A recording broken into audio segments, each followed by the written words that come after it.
Buongiorno e benvenuti a questa edizione del nostro telegiornale. Vediamo subito i titoli. Il ministro del Made in Italy Urso benedice la svolta green del petrolchimico di Priolo Siracusa e rassicura i lavoratori del polo industriale. Ieri a Catania ha annunciato un investimento da 5 miliardi per il sito di Catania dell'ST Microelectronics. Incendio nella notte in un appartamento di una palazzina di Palermo, intossicata la famiglia che ci abitava, padre, madre e 3 bambini. Covid, il Consiglio di Stato dà il via libera alla stabilizzazione dei precari. In Sicilia sono centinaia gli operatori sanitari interessati. Chiusa per 3 mesi la principale strada d'accesso a Taormina, al via i lavori per mettere in sicurezza la via Garipoli dal rischio smottamenti dovuti al raddoppio ferroviario.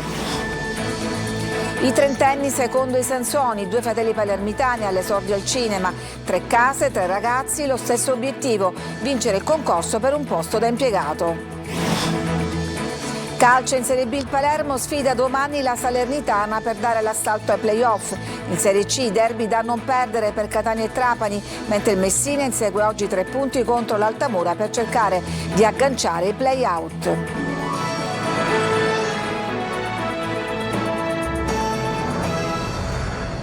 Da 2 giorni del ministro Urso che ha toccato 2 dei principali poli industriali siciliani oggi a Siracusa per confermare rispetto agli impianti Versalis che ambiente e lavoro possono andare a braccetto. Sentiamo Francesco Aloi. Da Roma a Siracusa, dal Ministero delle Imprese alla sede di Confindustria. Il ministro assicura che la transizione green nel petrolchimico di Priolo non farà perdere posti di lavoro. Parola di Adolfo Urso. Il protocollo che è stato sottoscritto da quasi tutti i sindacati ed è stato sottoscritto poi anche con un addendum dalla Regione Sicilia prevede espressamente un investimento complessivo di oltre 2 miliardi di euro in quello che a mio avviso deve essere l'obiettivo, clima e lavoro. Per il titolare del Mimit, clima e lavoro devono essere 2 mondi che vanno a braccetto. 2 miliardi di euro che consentirà a Versalis di ridurre in maniera drastica le emissioni di CO2. Tutti gli ambientalisti dovrebbero sottoscrivere un documento di questo tipo. Ma nonostante ciò i lavoratori sono più che preoccupati, vedono un futuro incerto, anche se da più fronti arrivano rassicurazioni. Ministro Priolo, modello per l'Europa? Io penso che il polo industriale di Siracusa possa diventare un modello nella transizione ambientale in Europa. Massima attenzione anche sull'indotto e proprio su questo il 29 aprile ci sarà un altro tavolo ministeriale a Roma. Da Confindustria intanto arriva la massima soddisfazione. Sono tutti segnali fortemente positivi. Certamente la situazione è complessa, bisogna lavorare a testa bassa, ma le premesse ci sono. E ieri invece il ministro aveva annunciato un maxi investimento per lo stabilimento ST Microelectronics di Catania. Sentiamo. La partita decisiva della vertenza STM si giocherà il 3 aprile a Roma, ma da Catania è partito un segnale forte e chiaro. Il colosso italo-francese dei semiconduttori non ha alcuna intenzione di smobilitare, tutt'altro è stato annunciato un piano industriale che vedrà al centro il sito produttivo catanese con un investimento da 5 miliardi di euro. A confermarlo è il ministro per il Made in Italy Adolfo Urso. L'azienda ha già detto oggi che quello di Catania è il più importante e significativo investimento che la multinazionale fa nel mondo.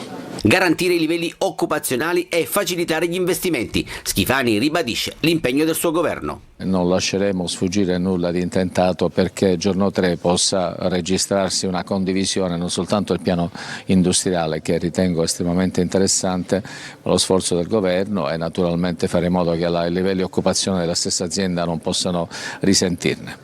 In sintesi la Regione farà la sua parte? In sintesi la Regione farà la sua parte nell'ambito delle disponibilità e delle misure che gli consentono di intervenire lo farà. Per Catania troppo importante il futuro di STM, come sottolinea il sindaco Trantino.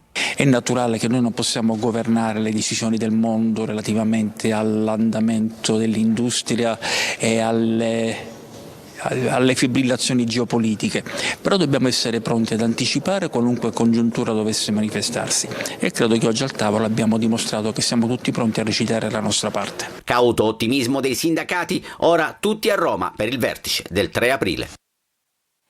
Veniamo adesso alla cronaca. 5 persone rimaste intossicate, una famiglia fra cui 3 bambini nel rogo divampato in un appartamento al centro di Palermo. Sentiamo Maglio Viola. Notte di paura in pieno centro di Palermo, a pochi passi da Via Libertà e dalla sede decentrata della prefettura, in pieno storico quartiere del Borgo Vecchio. Un incendio è divampato in un appartamento all'attico di una palazzina storica di 3 piani in via Archimede. Le fiamme sono divampate per cause che dovranno essere accertate, ma hanno velocemente avvolto la parte alta dello stabile, distruggendo completamente sia l'attico che il superattico. 5 le persone intossicate, mentre altre 3 famiglie abitanti ai piani inferiori sono state sgombrate dallo stabile. Gli intossicati sono gli appartenenti al nucleo familiare abitante nell'appartamento andato a fuoco. Si tratta di moglie, marito e 3 bambini, tutti accompagnati in ospedale con sintomi di intossicazione, ma nessuno di loro è in pericolo di vita. L'allarme è scattato dopo le 3:30 della notte e alle 3:35 sul posto c'erano già i vigili del fuoco, la cui caserma sorge non lontano. Le operazioni di spegnimento sono durate tutta la notte per concludersi soltanto alle 7:40 di questa mattina. Spento l'incendio, sono stati avviati i sopralluoghi per valutare le condizioni generali dello stabile. E adesso il caso di un primario di un ospedale di Messina che chiedeva mazzetta ai suoi pazienti per accelerare le liste d'attesa. Francesco Triolo. Induzione indebita a dare o ricevere utilità, il reato contestato a Vittorio Lombardo, il primario dell'unità operativa semplice di chirurgia generale dell'ospedale Piemonte, sospeso dall'esercizio della professione sanitaria su provvedimento del GIP di Messina. Una vicenda che però ancora deve chiarire tutti i suoi contorni e che è al centro di un'indagine dei carabinieri del NAS di Catania, coordinati dalla Procura, sui controlli effettuati nell'ambito dell'attività libero professionale intramuraria dei medici. Controlli, quelli disposti dalla Procura, che hanno riguardato anche l'ospedale Piemonte e che, alla luce della documentazione raccolta, ha portato l'attenzione degli investigatori sull'attività del primario dell'unità operativa semplice dipartimentale. Secondo quanto emerso, il primario avrebbe indotto numerosi pazienti, complessivamente circa una ventina di persone, a corrispondergli la somma di 1.500 euro con la prospettiva di essere sottoposti ad un intervento chirurgico in anticipo rispetto ai tempi ordinari. In questo modo, secondo le conclusioni degli investigatori, sarebbe stato arrecato un danno agli altri pazienti che erano in lista d'attesa. Gli investigatori hanno preso in considerazione il periodo compreso tra il 2021 e il 2024. Dagli accertamenti effettuati sarebbe emersa una condotta che, secondo gli investigatori, sarebbe stata reiterata e consolidata nei prossimi giorni. È previsto l'interrogatorio con il GIP, nel corso del quale il professionista, alla presenza del difensore di fiducia, potrà fornire una propria spiegazione dei fatti, chiarendo tutti gli aspetti della vicenda. Precari Covid, il Consiglio di Stato dà il via libera alla stabilizzazione. Buone notizie per centinaia di lavoratori siciliani. Tonino De Mana. Hanno prestato servizio per anni e gestito l'emergenza coronavirus. Non si sono mai tirati indietro per poi ritrovarsi quasi alla porta, senza speranze e senza futuro. Ai precari Covid non è rimasto altro che rivolgersi alla magistratura per vedersi riconosciuto un sacrosanto diritto, visto che l'ASP di Catania li aveva esclusi dalla procedura per mancanza di requisiti. Per centinaia di lavoratori la buona notizia è arrivata da Roma ed esattamente dal Consiglio di Stato, che ha dato il via libera alla stabilizzazione. Quindi sono stati fondamentali nella gestione dell'emergenza e oggi, grazie a questa importante pronuncia, possono essere ammessi alle procedure di stabilizzazione che stanno avviando le aziende sanitarie. Non era stato ritenuto valido il servizio prestato da loro ben più di 18 mesi, dei 18 mesi richiesti per partecipare alle procedure, solo perché erano stati reclutati tramite avviso di protezione civile. E per loro adesso, dopo la pronuncia del Consiglio di Stato, cosa succederà? Adesso in questa fase sono stati ammessi con riserva, in attesa ancora del giudizio di merito, a partecipare alle procedure selettive che l'ASP Catania nello specifico dovrà avviare a breve per la stabilizzazione di queste unità di personale. Un revolver, cartucce e caricatori lasciati in una busta della spesa vicino a un garage sono stati ritrovati dalla polizia a Librino, il quartiere di Catania. Grazie alle banche dati, gli agenti sono risaliti al proprietario dell'arma, un uomo residente a Trecastagni, morto nelle scorse settimane. Il meteo in Sicilia, un'altra giornata di maltempo, allerta gialla a Palermo per le forti piogge, nelle altre province piogge sparse e forti venti con raffiche che sferzano soprattutto la provincia di Catania. Nel Messinese la pioggia ha causato smottamenti, allagamenti e caduta di alberi, necessari ben 40 interventi dei vigili del fuoco nel quartiere di Catarratti. A causa di una frana 14 famiglie sono state costrette a lasciare le proprie abitazioni. Da oggi e per i prossimi 3 mesi sarà chiusa la principale strada d'accesso a Taormina, la via Garipoli, una chiusura necessaria per rimuovere i rischi smottamento. Servizio. Per chi dovrà raggiungere Taormina saranno 3 mesi infernali, proprio in concomitanza con l'avvio della stagione estiva. Da oggi e per 109 giorni sarà chiusa la strada di accesso a nord della città, la via Garipoli, quella che si imbocca una volta usciti dallo svincolo dell'autostrada.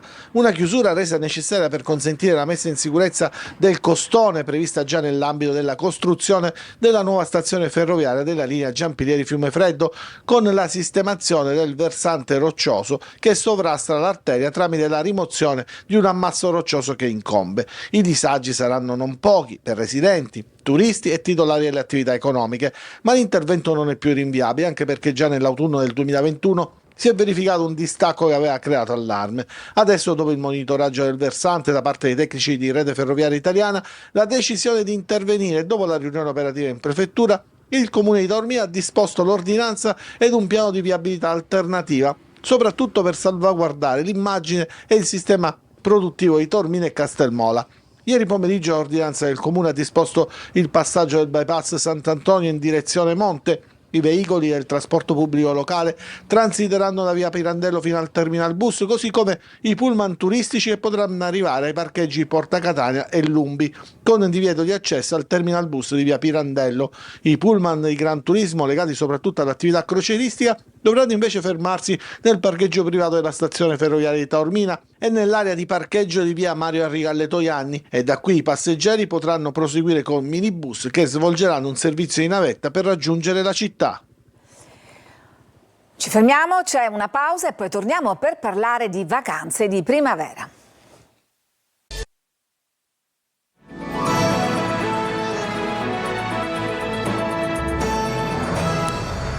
Con aprile iniziano i ponti di primavera, Sicilia meta molto gettonata da turisti italiani e stranieri e numeri già più che positivi per gli aeroporti come il Falcone Borsellino di Palermo. Vediamo il servizio. Un italiano su 4 non si farà sfuggire i ponti di primavera per fare un viaggio. Lo faranno soprattutto i giovani, in particolare per andare in grandi città e approfittare della primavera. Aprile, che alle porte, sarà anche il mese dei tanti ponti da Pasqua al 1° maggio. E la Sicilia, manco a dirlo, è tra le mete più gettonate. Tantissime le prenotazioni già negli aeroporti dell'isola, al Falcone Borsellino di Palermo, boom di turisti, soprattutto stranieri. Abbiamo notato anche un incremento dei rapporti internazionali.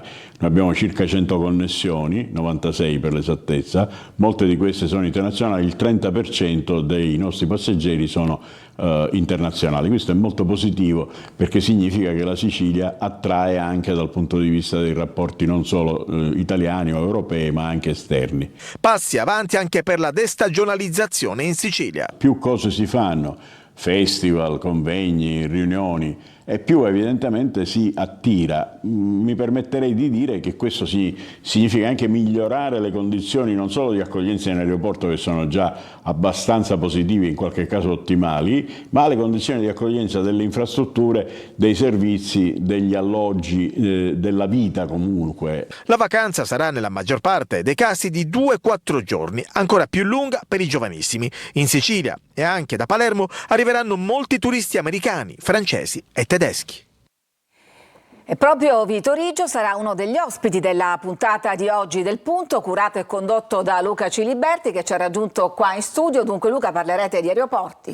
Parleremo di aeroporti e business che sta intorno agli aeroporti. Ovviamente la privatizzazione di Catania ha aperto un fronte anche politico che diciamo dall'altro lato dell'isola, nella Sicilia occidentale, ancora deve essere recepito. Quindi parleremo di questo, cosa c'è dietro, chi sono gli acquirenti, i possibili acquirenti, gli interessati, ma anche che cosa significa questo per tutta la Sicilia e per l'isola. Ovviamente poi abbiamo tanti deputati regionali, ospiti di tutti i partiti politici, cercheremo anche di capire dire, l'impressione della politica sulla vicenda della sanità di Trapani, insomma sullo scandalo che ha avuto poi la rimozione del manager Ferdinando Croce. Ci saranno anche gli altri amministratori delegati, uno l'avete visto nel servizio, Vito Riggio, ex presidente di ENAC, oggi amministratore delegato del Falcone Borsellino di Palermo, di GESAP che gestisce il Falcone Borsellino, poi ci sarà anche Nico Torrisi per quanto riguarda Fontana Rossa e Comiso e Salvatore Ombra per quanto riguarda lo scalo di Trapani Birgi. Quindi seguiteci numerosi dopo il telegiornale.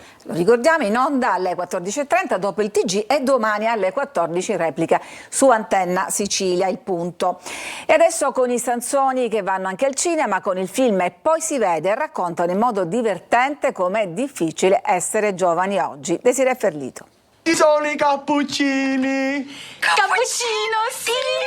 Cappuccino! Presentato al Cinema Metropolitan di Palermo il film esordio dei Sansoni. Fabrizio e Federico Sansone, fratelli nella vita e nel lavoro, attori e comici siciliani campioni del web, raccontano con una trama semplice quanto è difficile essere giovani.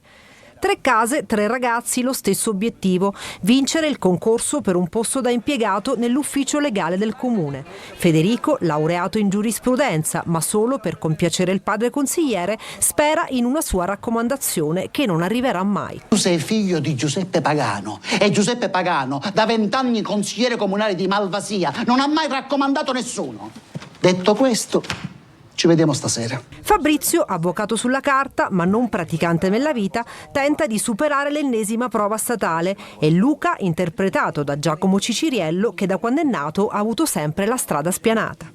In 100 minuti i 2 protagonisti riescono a definire, scherzandoci su, e quando si scherza si dice sempre la verità, quale sia la dimensione sociale dei trentenni, età di mezzo sfilacciata e scombinata, svilita e sottovalutata. Noi abbiamo raccontato una storia italiana che è quanto è difficile essere giovani oggi e probabilmente vale anche poi per tutto il mondo, con differenze sul lavoro, col rapporto proprio anche con la società, la famiglia. In realtà la nostra generazione e quella dei nonni hanno una cosa in comune, che loro la pensione ce l'hanno bassa e noi non l'avremo mai, quindi proprio ci siamo ritrovati. C'è un punto di incontro. Nel cast del film, già nelle sale, insieme ai fratelli Sansone, moltissime stelle del cinema siciliano, come Lucia Sardo, Donatella Finocchiaro, Domenico Centamore, Paola Minaccioni ed Ester Pantano. C'entra offendere ora, sì? No, signora, io sono la babysitter, noi non abbiamo figli. E soprattutto non abbiamo 17.000 euro. No. Signora, ci scusi, arrivederci. Ha cominciato lei però. Ci fermiamo, c'è una pausa per la pubblicità, torniamo dopo con la pagina sportiva, perché domani il Palermo sfida la Salernitana e domani si gioca anche il match Trapani-Catania. A tra poco.